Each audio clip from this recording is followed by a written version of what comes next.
Welcome to Nasdaq Trade Talks. I'm your host, Jill Malandrino, Global Markets Reporter at Nasdaq. We're coming to you live from the 86th Annual STA Market Structure Conference in Washington, D.C.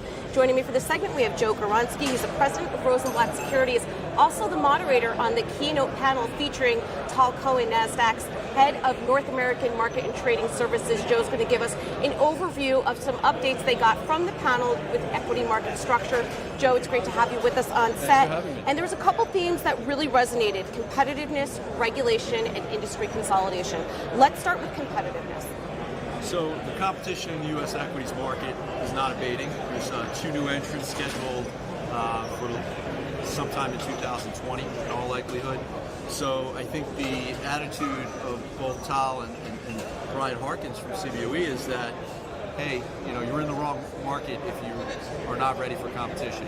So while that continues to, they compete fiercely with one another as well as with NYSE, but new entrants, I think it's old hat really in some ways, and you have to continue to innovate. And I think it's interesting on the listing side, though. We saw IEX withdraw from the listings market. That seems to be a little tougher nut to crack. Scale business, a lot of branding at stake. So Nasdaq and New York seem to have a stranglehold on that, even though in theory there's no barriers to entry. But the brands that both sides have make it really hard for someone to break in. So also in 2020, there's a firm called Long-Term Stock Exchange that is talking about being in that business with a bit of a different business model, but we'll see. It's a tough business. Were participants concerned about fragmentation? Well, I mean, it's always a concern, right? We have 13 equity exchanges at this point, tons of off-exchange trading, almost 40% of the market is trading off-exchange, so we always worry about that. But I think because of the fierce competition you have among the exchanges and as well as the brokers, that in the end investors do get great prices. All right, now how about regulation? Because that has really made a global shift in how buy and sell side exchanges conduct their business. Sure, I mean, the regulatory environment has been pretty charged.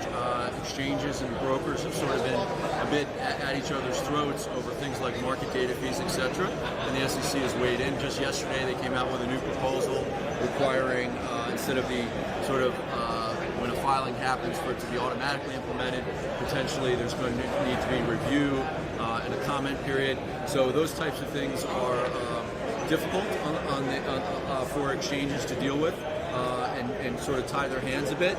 And I think, but on some other things, there's a new ETF rule that just came out. We talked a little bit about on the panel. That streamlines some things. So on the one hand, we're streamlining things on the plain vanilla ETF front, and then with this new market data rule, perhaps we're slowing things down a little bit. But I think the overall sense I got from Tal and from Brian is that we probably reached a low point in the sort of fight between brokers and exchanges back at the market data roundtables. I guess that was probably a year and a half. A year ago, yeah. Something like that. And it seems like there's more constructive dialogue on certain things where there's been disagreement, let's say on SIP governance, on market data. It seems like there's more acknowledgement that, okay, maybe we're going to do something, we just have to figure out exactly what that is. So I think the regulatory environment is still pretty tough, and the competitiveness between brokers and exchanges is, but I think there's a bit of a sense that maybe we're getting in a little bit of a better place, and there's more of a constructive dialogue. All right, what do you think about industry consolidation? That's going to be interesting considering if we're going through another economic cycle as well. Yeah. Well, I mean, the one we talked about a little bit on the panel was LSE, London Stock Exchange, and Refinitiv. That's interesting because that's a terminal business, that's a market data business. So everyone talks about market data, that's one big driver of exchange profitability, but it's also would get the London Stock Exchange close to the customer. So that's something that's going on. And then, of course, Hong Kong made its own bid for the London Stock Exchange. I think those cross-border mergers are a little more difficult to pull off, especially between Asia and the West. But I think it'll definitely make for exciting times. And I think it was said that basically, if you think about the environment, it's so competitive. It always has been. Whether you're thinking about new competitors or you're thinking about consolidation that's happening, you still have to run your business, add value to the customer, automate, come up with new products. Like one of the new things that came out over the past week, Schwab and others cut to 0 fees on the retail side. How will that change things? No one knows yet. Everyone's trying to figure out what it means, but you can't just sit around and watch it happen. You have to think about where the industry's going. And so there are things like retail liquidity programs that exchanges have that are things that are thinking about the retail side. How is it changing?